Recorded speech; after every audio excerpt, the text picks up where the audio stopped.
Alright, we're almost done. So what we're going to need to do now is make that other triangle up here somewhere. Where on this parallel line, it does not make a difference. But in order to start that, we really need to make that right angle first. Alright, so what we're going to do is we're going to first just take 2 points, kind of like how we started before.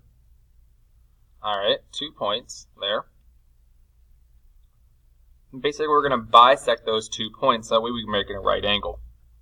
So again, to bisect it, let's open up a little bit more than 50%. I like 75. 75 is like a nice number.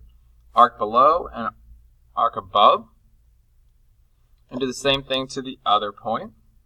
And those arcs should intersect. Alright. Make nice dots there to help you connect the dots.